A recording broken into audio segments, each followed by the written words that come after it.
Crossed Swords Episode 11, Chunk 1, The Light Beneath the Grave. Silence ruled the desert.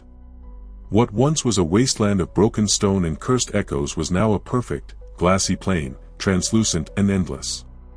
Beneath its surface, faint silhouettes shimmered, as though entire cities were sleeping just below. The dawn burned coldly above them, a sun that looked alive, as if breathing. Dracula stood at the edge of that new world, his cloak torn to ash, his wings brittle from divine fire. The air itself whispered to him, a low pulse, like the heart of something buried deep beneath the glass. Anna knelt beside the motionless Witcher, her fingers trembling as they brushed over the cracks in his armor. His eyes were closed, but faint lines of silver light still flickered beneath his skin, pulsing slowly, like veins remembering life. "He's still, warm," she whispered. Dracula's gaze darkened. "That's not warmth," he murmured. "That's containment." Anna looked up, confused. "You mean?" Dracula turned his head slightly, the faint gleam of crimson returning to his eyes. "Astrius isn't gone, girl. He's dreaming. And your Witcher is the coffin." The wind howled suddenly, sharp enough to cut. The horizon shimmered like a mirage, and far in the distance, a tower appeared. It hadn't been there before. It rose straight from the glass, made entirely of mirrored stone, spiraling upward like a spine of a sleeping god. Anna stared in disbelief. "That tower, it's growing out of the seal." Dracula smirked faintly. "Or maybe it's growing from him." She swallowed hard. "Then we have to destroy it." Dracula looked at her for a long moment, then laughed, softly but bitterly. "Destroy that? That tower is pure divine residue. You could strike it with thunder and it would only sing back. You don't destroy something like that, you negotiate with it." He knelt, his burned fingers pressing against the glass ground. The hum beneath grew louder, like a drumbeat. This world's balance was already unstable. Now that a god sleeps beneath it, it'll start rewriting itself. Anna frowned. "Rewriting?" Dracula nodded. "Land will twist. Shadows will gain memory. And every living soul tied to Astrius will start to change." Anna's hand froze midair. "You mean me?" Dracula smirked. "You touched him through the seal. You prayed to him through Orion's curse. Don't look so innocent, his light's already inside you." The girl stepped back, shaking her head. "No. I didn't want this. I only tried to save him." Dracula rose to his full height, wings spreading halfway. "And you did. You saved him so well, that now he's part of you. That's how gods work. They don't die, they spread." He turned away, staring toward the tower, the new citadel of light on the horizon. His voice lowered to a whisper, almost mournful. "But if he's changing you, he's changing me too." For a moment, the ancient vampire looked almost human, as if regret had found its way into his immortal bone. The Witcher's sacrifice had not just ended the battle, it had rewritten the rules of existence. The glass beneath them cracked softly, a low plink echoing outward. Anna froze. "Did you hear that?" Dracula's expression sharpened. "It's starting already." From the cracks beneath the Witcher's body, faint roots of light began to crawl outward, not vines, but veins of radiance, pulsing like arteries under translucent skin. They spread rapidly, tracing patterns across the landscape. Anna gasped. "He's spreading into the world." Dracula didn't move. His eyes watched the lines of light snake across the plain. "No," he whispered. "That's the god, reawakening through the Witcher's soul." The roots converged toward the growing tower, connecting to its base like living circuitry. The hum became deafening. And then, a single voice echoed across the horizon. A deep, resonant murmur that was neither Astrius nor the Witcher, but something merged. "I see beyond the grave, and the grave remembers me." Anna clutched her ears, trembling. "That's him. That's his voice." Dracula didn't answer. He only looked at the tower, and for a second, something like fear flickered across his face. The tower's reflection shimmered across his crimson eyes like a second moon. Then, Very softly, he said. He's not sealed anymore. He's evolving. Anna fell to her knees. Then what do we do? Dracula stepped closer, the last fragments of ash falling from his wings. His expression hardened. We hunt him again. But this time, we hunt the Witcher.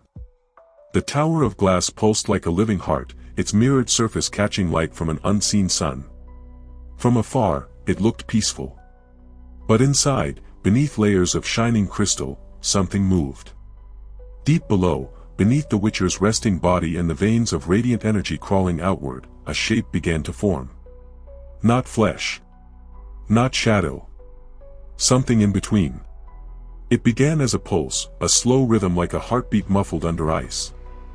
Then came the sound of breathing, ancient and coarse, like a forgotten storm gasping for air. The roots of light twisted, converging toward the sound. And then, the surface cracked. A hand broke through the crystalline floor, pale, skeletal, wrapped in dried seaweed and glowing with dim azure veins. The hand clenched, scraping against the glass with inhuman strength. Another followed. And from the depths, dragging chains of shattered coral and ancient metal, Kale, the cursed pirate king, pulled himself back into existence. His single eye glowed blue, burning like the abyss. The sea salt that had cursed him was gone, instead, his veins carried liquid light. His armor clung to him in broken plates, and his breath came like steam. He looked around, confused, and then smiled faintly. I died in the ocean. He whispered. And woke in a mirror. As he stood, the tower above him seemed to respond. The roots trembled, as though recognizing their new master. Kale stretched his fingers, tearing at the shifting light moving beneath his skin. No. Not master, vessel. Then, a voice, soft but ancient, rippled through the chamber. It came not from outside, but from within him. You were forgotten by the gods, Kale. But not by me. He froze. Who's speaking? The same one who called the stars. The same who fell through the seal. You carry my echo now. Kale's jaw tightened. Astrius. The air shimmered, forming a faint reflection in front of him, the shape of a man made of light and shadow, blurred and trembling. Astrius's fragmented image smiled, almost kindly. The Witcher holds my essence. But you hold my memory. Kale snarled. Then why bring me back? Because I need a captain, Astrius answered. The seas of this new world are made of time, and you are the only one who ever conquered both. Kale stepped forward, glaring into the god's reflection. And what happens when your captain decides to sink your ship? Astrius's smile widened, though it flickered like dying flame. Then the sea itself will swallow you again. But this time, you'll dream forever. Kale exhaled slowly. The air was thick, almost liquid now, filled with drifting fragments of memory. Through the cracks in the floor, he could see shapes moving beneath the glass, ships, hundreds of them, glowing faintly, suspended in the crystal sea below. His fleet, the lost armada of souls he had once commanded. Kale's lips curved into a grim smile. You think I'm your servant, he said quietly. But I'm your curse. He placed a hand on the ground, and instantly, the glass rippled like water. The ships below responded, rising slightly as though stirred by his touch. Their ghostly sails shimmered, and one by one, their lanterns ignited with blue flame. A captain serves no god, Kale whispered. The ocean remembers only loyalty, and vengeance. Above, the tower trembled again, this time visible even miles away.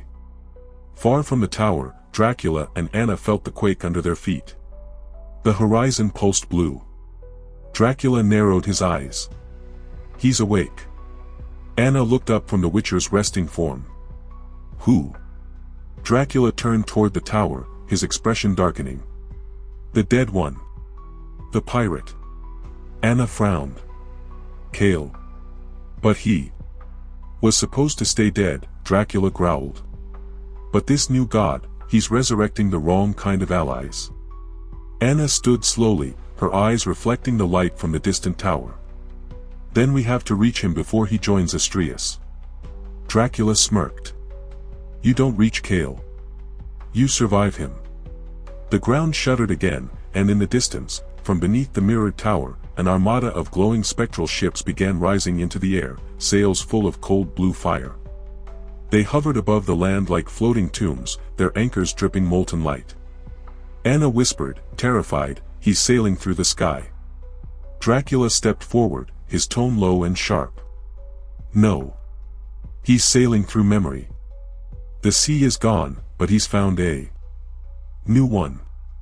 As the first ship passed overhead, the Witcher stirred faintly. A flicker of silver light moved beneath his eyelids, and a voice, faint but alive, whispered from his lips. He's coming, to reclaim the godlight. Anna gasped, kneeling beside him. You're alive. But before she could get an answer, the wind howled, and from the dark horizon came Kale's laughter, vast, hollow, echoing like thunder across eternity. The cursed king sails again. Far from the mirrored tower and its skyborne ships, the desert lay unmoved, a vast, silent field of silver dust. No wind. No sound. Only the faint shimmer of moonlight that refused to fade, even though the sun had long since risen. Then, slowly, the earth began to breathe. The dunes quivered, not with wind, but with pulse. Beneath the surface, something ancient stirred, a heart that had once ruled empires. The dust rose, forming shapes, skeletal figures of stone and memory, then collapsed again, as though the earth itself was trying to remember what it had buried. And then came the whisper. It wasn't sound. It was sensation, the faint vibration of a voice older than the stars themselves. Wake me, my throne still waits. A tremor split the dunes. From the depths, a crown of black crystal emerged first, half buried in time. Then hands, slender, clawed, and glimmering faintly with obsidian dust. The figure that followed rose slowly, gracefully, as though gravity itself bowed before her. Nyxera, the Queen of Shadows. Her gown was made of woven smoke. Her skin glowed faintly like onyx catching distant fire. Where her eyes should have been, there were galaxies, spiraling voids of violet and gold. Every step she took turned sand into glass. Above her, the sky dimmed, even though the sun blazed high. Shadows gathered where there were none. She looked around the silent desert, her lips curling faintly. You forgot my name, she whispered to the wind. But your fear remembered. The glass beneath her feet reflected faint images, faces of her past followers, long dead but still whispering prayers in her name. She knelt briefly, touching the surface. The glass responded. It rippled, showing her visions, the mirrored tower pulsing in the distance, the Witcher's sleeping form radiating divine light, the spectral fleet of Kale sailing through the crimson clouds. And Dracula, watching it all unfold. Nyxera smiled faintly, a knowing smile, the kind that belonged to those who had ruled death before gods learned how to dream. Dracula walks again. The Witcher bleeds divine light. The pirate sails the void. And yet, none of them remember who gave the shadows their names. The desert trembled at her words. From beneath her, hands of darkness began to rise, her ancient sentinels, forged from fear and obedience.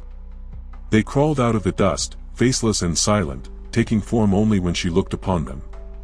One knelt before her, its hollow head bowed. Your Majesty, it whispered. The stars have broken their chains. Nyxera tilted her head, amused. Then the world will need its queen again. She walked forward, her shadow stretching endlessly behind her, a cloak of moving night. Everywhere she passed, the desert decayed, glass turning to ash, light turning to dusk. She raised her hand, and a staff of black crystal materialized, humming faintly with old power. The gods play at rebirth, she murmured. Let them. When they are done remaking their heaven, I will turn it into a tomb. Her eyes lifted toward the distant glow of the mirrored tower. She could feel Astrius's presence there, faint but pulsing, like a dying heart refusing to surrender. Nyxera smiled, whispering softly. We were born from the same lie, old friend. You sought eternity in light. I found it in shadow. Then, she closed her eyes.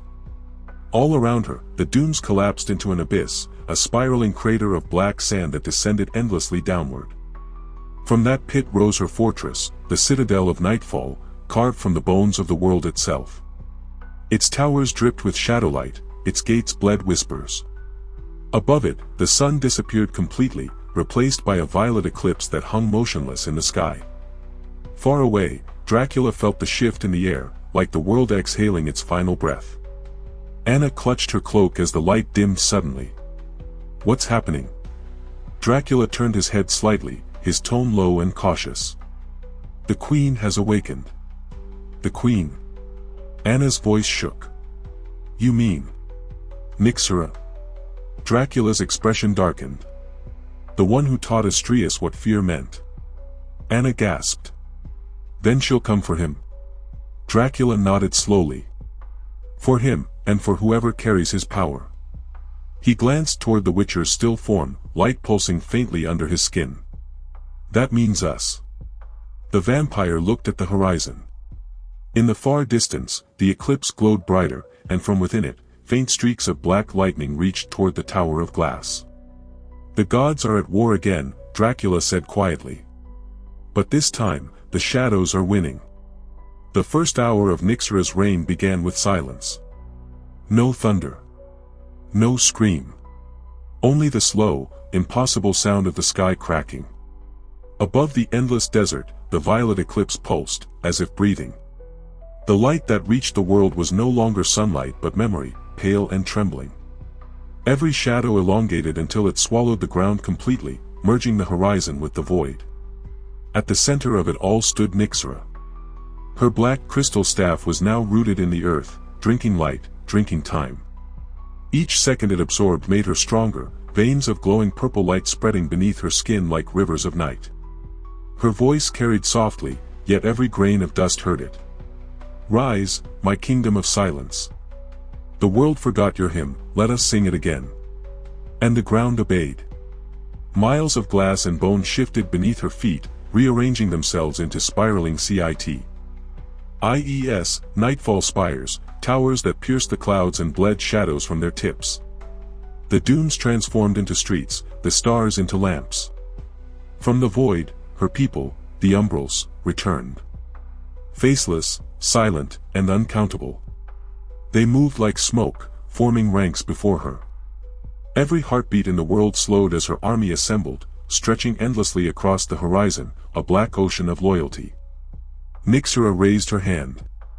From her palm bloomed a single star, dead, hollow, yet burning with inverted light.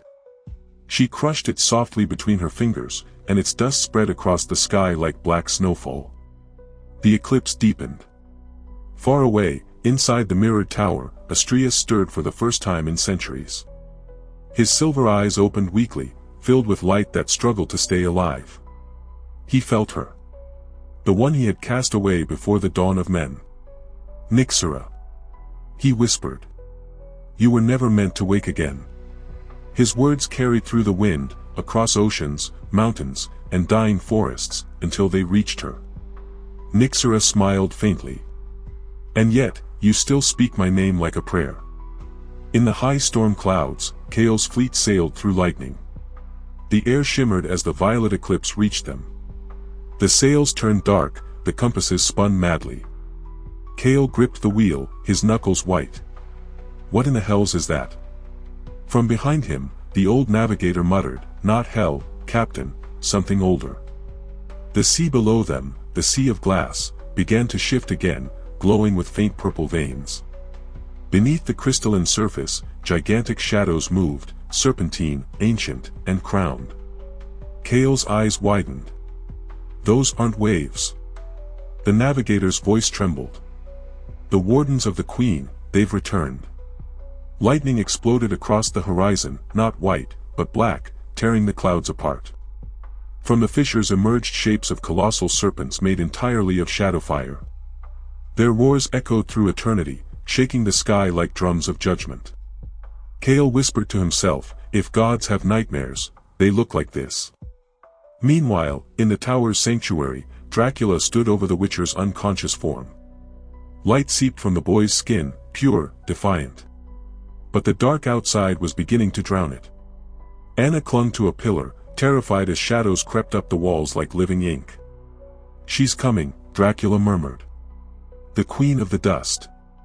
The mirror's other face. He looked down at the Witcher, his voice a low growl. "Wake up, boy. She'll take your light for her crown." The Witcher's eyes fluttered open, not blue, not human. Gold burned inside them, like the heart of a dying star. His voice was faint but steady. "I can feel her, she's older than my nightmares." Dracula smirked darkly. "Good. Then maybe you'll stop thinking of yourself as the chosen one." Outside, the horizon split, a wall of shadow racing toward the tower. Nyxera had begun to march.